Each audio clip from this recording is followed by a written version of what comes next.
You were 24 when you got back into martial arts, and then how long was before you started competing, and what kind of competitions did you do? Right. So like I mentioned, right, the first competitions were just grappling competitions on the local circuit back in Holland. Had a few wins, came close to a few wins. It was going all right. And then I started doing more striking as well. And I remember at one point I told my coach back then I wanted to, or at least I was thinking of doing an MMA competition. And, you know, when you say something to your coach like that in Holland, compared to when you say something like that here in Indonesia, it's like a big difference, you know. Like I know so many people who, you know, in Indonesia wanting to do a competition, and I've only been training for like a month or 2 months or 3 months, you know, and I'm like, my God, you know, like when I told my coach, I was already training for like a year, almost going on 2 years. And even then, the conditions for me to, you know, represent them in a competition was that I had to train every day with the pro team, and I had to come in and train with the actual fight team, the previous Golden Glory team. I don't know if you've ever heard about Golden Glory. It's I know something else starts with glory, but I'm not going to say that out loud. I mean, it was one of the biggest both kickboxing and MMA teams from Holland. Big guys like Alistair Overeem, Valentine Overeem, his brother, Marloes Koenen, a few other badasses. And so my coach said, you know, go and train with them a few times, see how it goes. And my God, those are big guys. I mean, if you want to look up how big Alistair Overeem and Valentine Overeem are, I mean, I'm definitely not that big, you know. I mean, I'm like 170 and something. Oh no, we discussed that. We're at 172. Come on, man. 172. Yeah, and then we put like the like a high heels. Yeah. How do you say Alistair? Alistair.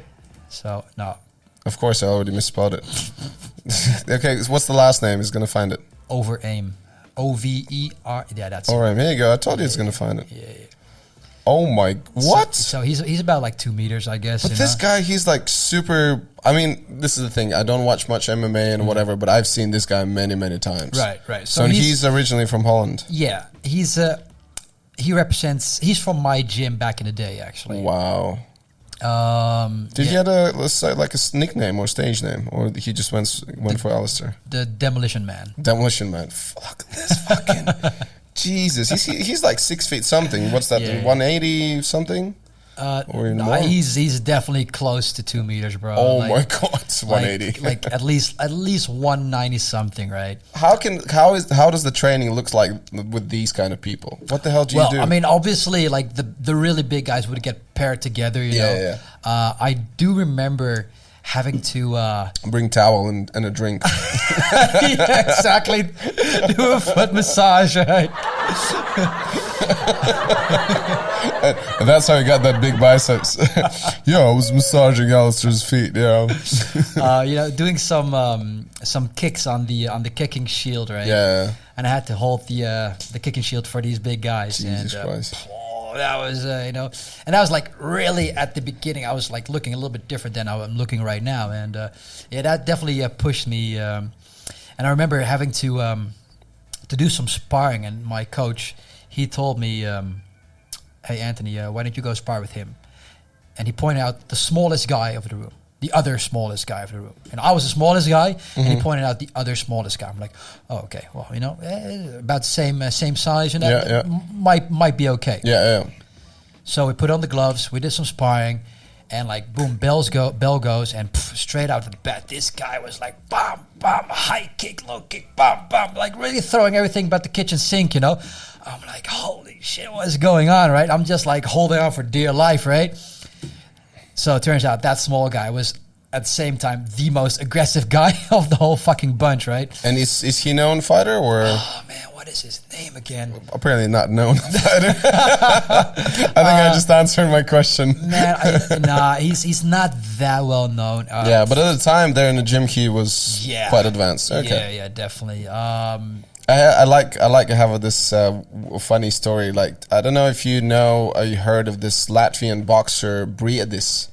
He used to be European champion in kickboxing. Okay. And then he realized that there's not really much money going on in kickboxing, and this guy became a big boxer. And so I would go to the gym and for kickboxing, and the coach said, "Oh, how about you go spar this guy? He's like fucking 2 heads taller, like just walking muscles." But the coach said, "But he's not allowed to punch you back." And and I'm like, okay. I couldn't do anything. Oh, really? I couldn't do anything. I was just like, but that was my 3rd time ever doing like kickboxing. I'd just done some karate and TKD before, you know. But it was just hilarious. And I see now him like he's like he was fighting this guy, a very well known boxer who just got the world title. Jesus Christ, what's his name? Yeah, so whatever this guy is. Anyways, but yeah, it's funny just to see him talking about boxing, representing Latvia and representing, like, he's doing very well. I went once on the ring with him, just scratched his back, I guess, a little bit. Okay, back to your gym. Yeah, so, geez, where was I? So yeah, fighting with the big guys, training with the big guys. You know, I didn't put a dent in any of them, of course, but I mean, I hold my own there. I held my own. And after like a few trainings, my coach was like, okay, you know, you kind of prove yourself. You know, let's sign you up for a local competition. Yeah. And it was a you know, very small competition, judo rules. You know, with the what do you call it? The sparring MMA gloves. I think we were even wearing a helmet and stuff. And only like 1 round of fighting, and with a little bit of grappling and stuff. And I lost that fight on points. That was my first fight, and I think not long after that, I moved to Indonesia. Oh, okay. And that's where I continued training and fighting and grappling and whatever. So Indonesia is basically a place where you actually got into like pro fighting. Oh, it's definitely where my pro career started. Right, yeah, right. And that was how long ago? So I turned pro in 2005 or 6. 2005 or 6. Like okay. Either end of 2005 or beginning 2006, like 15, something like 15, that. 16 years ago. Is it? Sorry. 2015 or 16. 2015, yeah. I was like, what? Yeah, no. Okay. Yeah. Okay. Yeah. So that is 6 years. Yeah, give or take. Yeah. Cool. Yeah. And then are you considered to be still doing, is that what you're doing? Yeah. Fighting? Yeah. You're full on? Fuck yeah. I think Engelen is cut. Open your eyes. So that's where he was throwing a few elbows. And I'm like, oh shit, I could feel it like leaking on my face. I'm like, oh man, I don't want to be scarred in my face for life. You know, I'm like, get the fuck out, you know. And I went away and he jumped on my back, and that one, he really sunk it in. And fuck. Yeah. Yeah, that's a good choke. Yeah. How has he been doing since? Has he been doing good?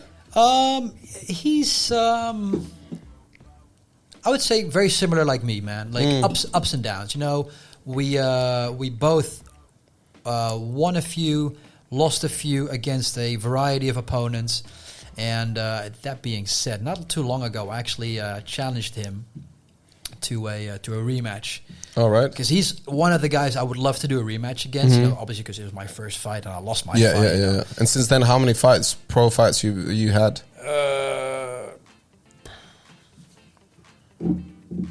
So let me see. If this was when I was 5-0, so this is my 6th.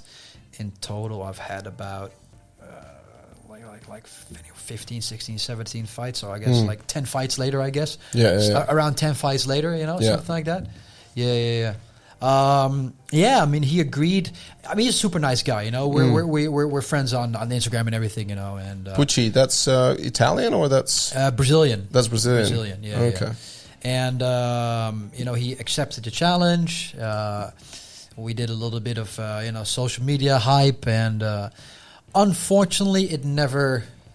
What do you call it? Happened. It never actually happened. Yeah. Materialized. Yeah, you want the fancy word. That was it. But if the guys at One Championship are listening to this, I'm still down to fight. Whoever.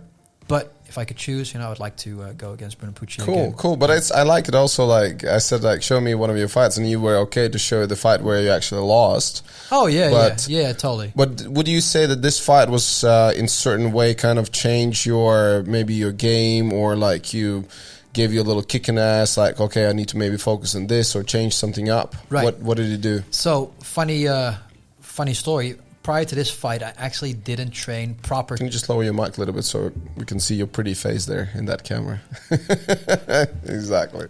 Prior to this fight, I actually didn't do like proper kickboxing training. Right. It was purely still like grappling, right, and like MMA, but no proper kickboxing training. So the kickboxing training I did prior to this was basically at my apartment, where I would invite some friends over, put the mats down, and we would do like the combinations, because I have some knowledge in that, but yeah, man, back in Jakarta, the gyms were just not all that when it came to striking, Really? For me to go to a gym and just do like few rounds on the bag, or like two rounds with a trainer, that's bullshit, At least for me, as a fighter, it was not what I was looking for. I needed to do like proper drills, proper techniques, proper sparring. And that was very hard to find back in Jakarta. So again, I went into this fight without that proper background. And, still made it to One Championship, but after that fight, it did change. My whole training regime, spending more time in Bali, upping my training back in Jakarta with my own team. Definitely up the ante after this. Yeah, what did the slice say about, it's not about how you lose, it's about what you do after, whatever. Exactly. How does it go? Yeah. I mean that's one of the things, man. If you win, all right, you win. But if you lose, you learn. Yeah. From every failure you can learn, and it's just annoying that we use that word, or we have that connotation toward failure, that it's something it's very bad. But failure, you're always going to learn something. Yeah, it's like in business, in relationship, in anything. Yeah. So instead of taking that as an end of the world, like that's it. No, it's just it gives you more, thickers your skin, and in this case especially. Yeah. So what is the other fight we could look at? First is what is his name again? Oh my god.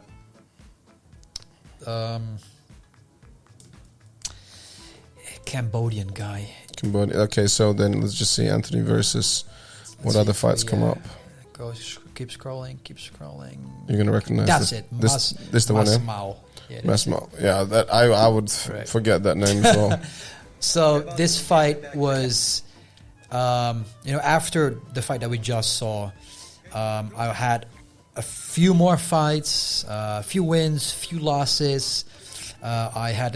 I went out from One Championship as well. Had a few fights outside of One Championship, and then got back into One Championship again. And that was this fight. When is this? November 18.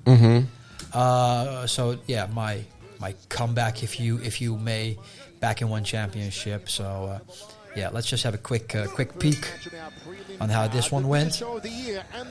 I did this on almost let's say 2 weeks notice. Dude, even your I don't know much about martial arts. I mean, I've done it, but like watching, I can see your footwork is so different. Back in there, you were like this bull, just kind of going forward. Here, like switching sides, boom, boom, boom. Like you can see that there's difference. Yeah, he went ballistic. Definitely evolved a little bit compared to that last fight. You got sexier shorts as well. Look at that. Well, that's just a funny story, actually. I can't wait that. Well, I actually forgot my shorts, and this is my underwear. No, well, it's almost similar, man. I shit you not, man. Like I was, my supposed manager back then. He was supposed to bring my fight shorts with the team logo on it, right? And he fucking forgot the shorts. You know, he only had like, you know, one job to do for that. What's the manager's name? Adri. Adri, shout out for you, buddy. What's up, man? Where's my fucking shorts? And he forgot it, you know. So I'm like, what the fuck, you know? So I mean, normally I wear another shorts under my shorts, right? That keeps my my cup in place. Your cup, yeah. So I'm like, well, okay, fuck it. I'm just gonna wear this then. Yeah. So anyway, so oh, okay, that's the story. Look at how I clock shit like that. At least the good I started with the footwork. I was like, oh yeah, look at the footwork. Look at the shorts, girl. Where are you making a statement in the house? Next thing in the jockstrap. Okay, cool. Anthony Engelen has had 2 matches outside of the 1 cage, so he has still been active. He's still been putting in work, but this is a big test for him. You know, One Championship is the premier martial arts organization inside the world. Was he similar age with you? Oh shit! And that game is over. I have no idea how old he was. I'm pretty sure I was a bit older.